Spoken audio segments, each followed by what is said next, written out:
Camille Pellerin-Carillo, je suis chef de projet à la SFEPM sur l'Observatoire national des mammifères, qui est l'outil de la SFEPM pour tout ce qui touche à la donnée.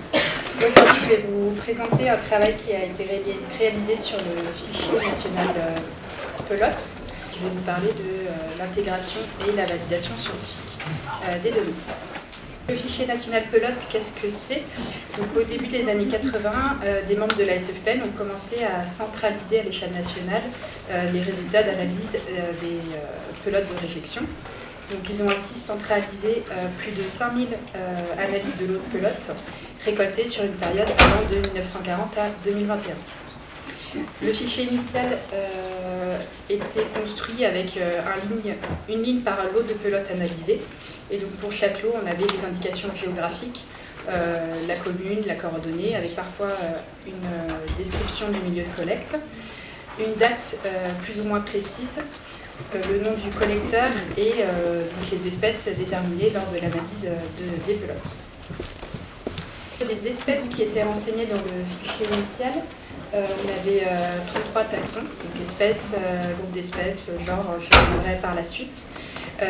Et on avait également une colonne remarque dans laquelle je vous ai mis un exemple du type d'information qu'on pouvait avoir, dans lequel on pouvait retrouver aussi d'autres espèces. Donc ce champ remarque, je l'ai exploité pour voir un petit peu ce qu'il y avait dedans. Ça rapportait aussi quand même plus de 3000 données supplémentaires.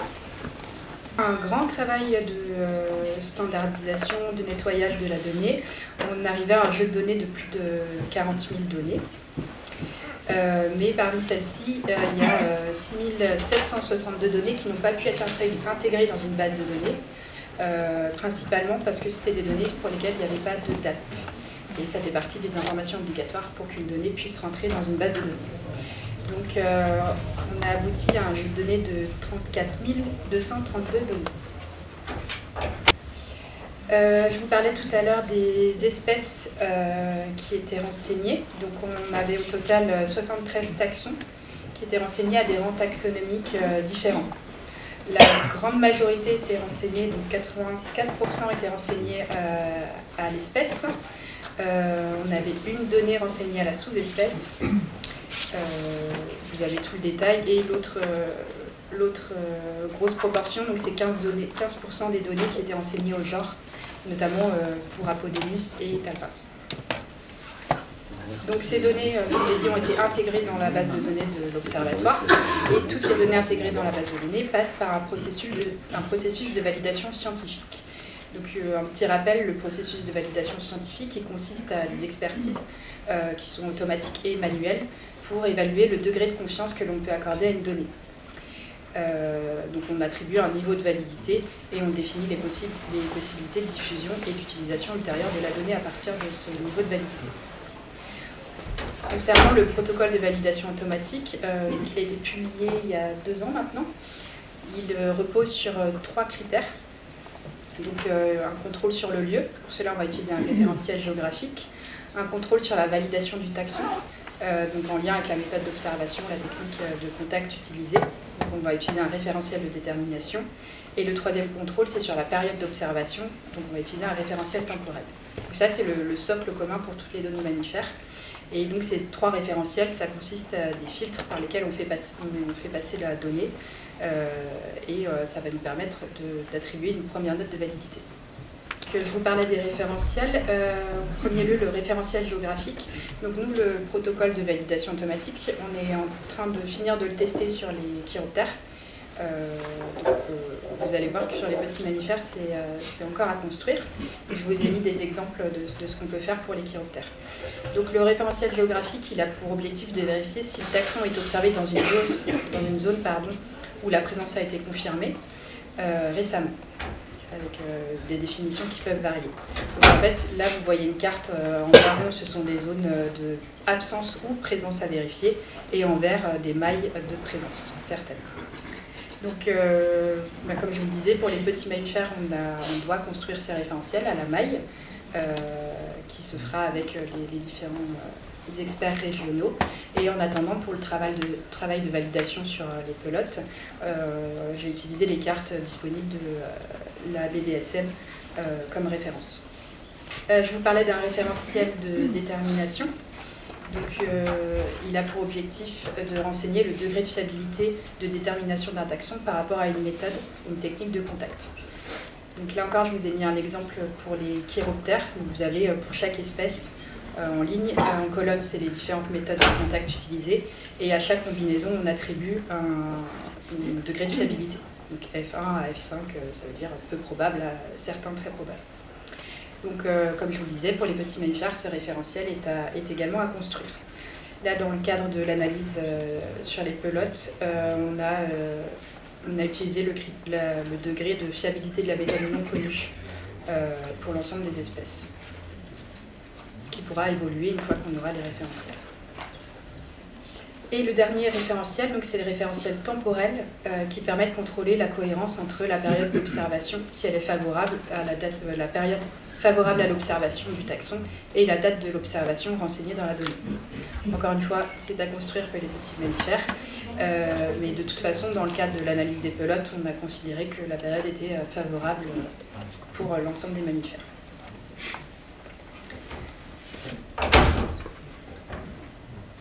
Donc voilà, vous avez les trois référentiels. Les vérifications qui sont faites par rapport au référentiel géographique, d'après la BDSM, ont abouti à l'attribution d'une note géographique. Et ensuite, on l'a combiné avec ce que je vous ai dit qu'on avait choisi tout à l'heure, à savoir fiabilité non connue pour la méthode et période favorable pour le référentiel temporel. Donc là, c'est pas trop flou. Ça nous permet d'arriver à un niveau de validité tout au bout. Donc les résultats de cette validation automatique, on a pu faire cette validation uniquement sur les données renseignées à l'espèce. Pour le moment, le protocole ne permet pas de traiter les autres rangs taxonomiques. Et on a aussi réduit le travail sur uniquement les données de petits mammifères, soit 28 686 données.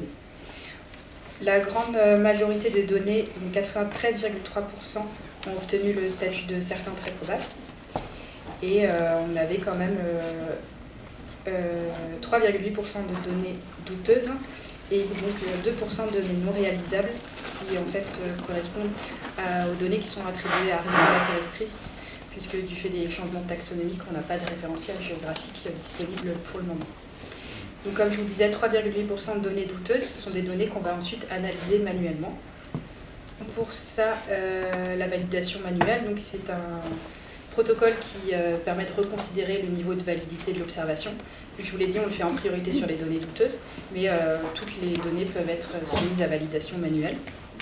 Donc là, dans le cadre du fichier pelote, on avait un peu plus de 1000 données douteuses pour lesquelles en fait, le référentiel géographique était noté en absence probable ou certaine.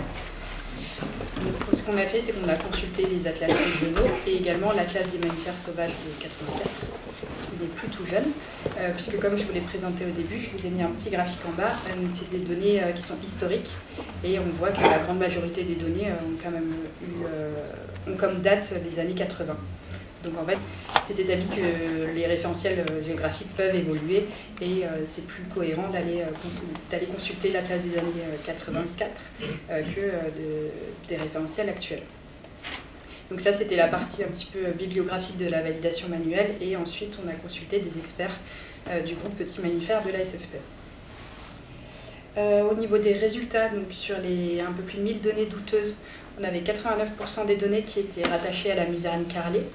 Donc on en a parlé ce matin, je ne vais pas trop revenir dessus, mais c'était la seule espèce du genre Sorex reconnue jusqu'à la fin des années 70. Donc nous, comme on est sur des données historiques, on ne peut pas savoir si c'était vraiment de la musarine carrelée ou si c'était d'autres espèces du complexe. Donc ce qu'on a fait, c'est qu'on a considéré que toutes les données de musarine carrelée étaient douteuses dans la zone de présence de l'espèce et invalides sur le reste du territoire. On a également revu le statut de validation des données attribuées à la musarine couronnée pour la même raison. Donc ça, c'était 89% de données rattachées à la musarine carrelée. On avait aussi, la bibliographie nous a permis de confirmer l'absence de l'espèce pour 67 données, pour lesquelles on a confirmé donc, le statut de validation douteux.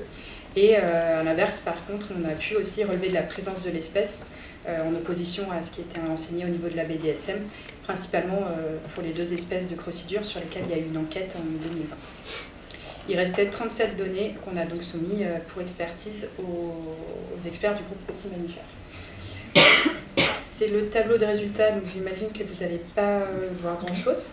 Mais en gros, pour chaque espèce, on a un nombre de données, certaines très probables, douteuses, invalides, non applicables. Et donc, après le processus de validation manuelle, donc à la fin, on obtient 91% des données qui sont certaines très probables, donc la grosse majorité. On en a quand même 3,5% qui sont invalides et il nous reste 2% de données douteuses. Au total, on a donc validé 28 686 données. Conclusion.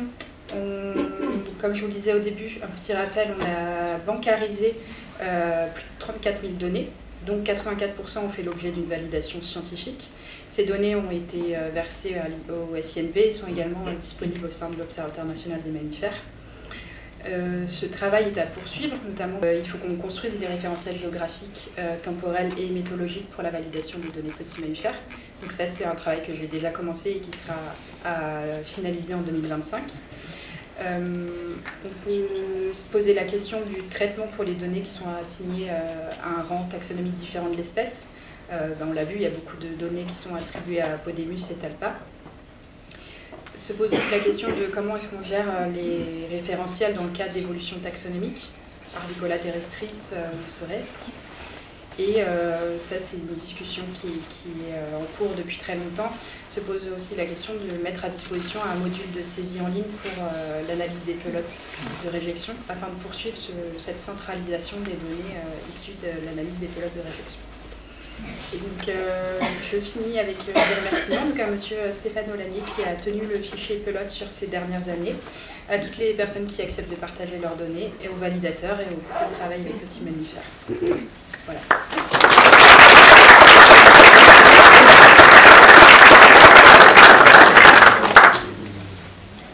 Est-ce qu'il y a des questions? Je passe les questions aussi. Est-ce qu'il y a des questions? Qui a le micro? Je vais chercher le micro.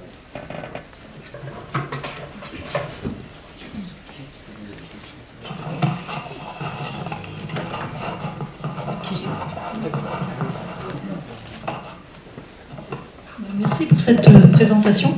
J'aurais 2 petites questions. Déjà, est-ce que vous avez des données pour localisation qui sont des données GPS ou des préconisations pour localiser d'une façon peut-être assez précise ces pelotes? Et j'avais une autre question, c'est que vous avez travaillé sur des données, mais les échantillons, ils sont où?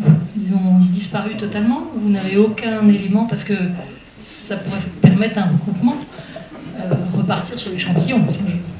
Oui, là, on parle vraiment d'un fichier de centralisation des résultats. Après, les pelotes en elles-mêmes et tout ce qui a été fait, ça commence à être vieux. Je ne sais pas où sont. Ça, on n'a pas l'information rattachée à la donnée. Dans la poubelle pour la plupart. C'est clair. La poubelle du temps. Je travaille dans un musée, alors il y a beaucoup de collections, donc je me dis peut-être que les collecteurs de pelotes... On en parlera peut-être lors de l'atelier, justement. Lors de l'atelier pelote. Justement, ce fichier, comme l'a dit Fanny, l'essentiel des données provient de la période de l'Atlas de 84, donc commence à être quand même assez ancienne. Il y a eu des versements, certains versements régionaux plus récents. Enfin, Stéphane pourra préciser ça, puisque c'est lui qui a jusqu'à très peu de temps géré ce fichier qui initialement était tenu par François Spitz, hein, c'est ça? Et Marie Saint-Giron. Et Marie-Charlotte, bien sûr, Saint-Giron. Et donc, il y a beaucoup moins de données récentes, on n'a pas beaucoup, que de données anciennes. Je ne dis pas de bêtises. Donc, donc un des objectifs, c'est d'actualiser tout ça, et ça concerne bien sûr...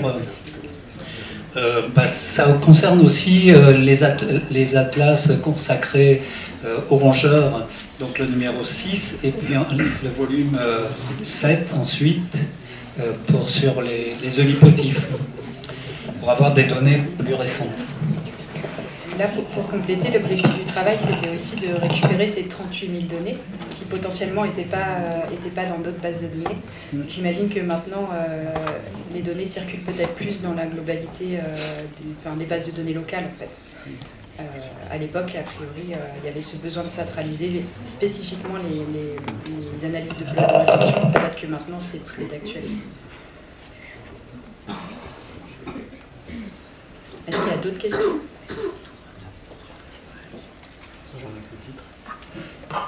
Sauf si quelqu'un... C'est savoir, j'arrive pas trop à me rendre compte si les groupes régionaux utilisent encore beaucoup les pelotes, parce qu'avec toutes les techniques nouvelles et peut-être aussi...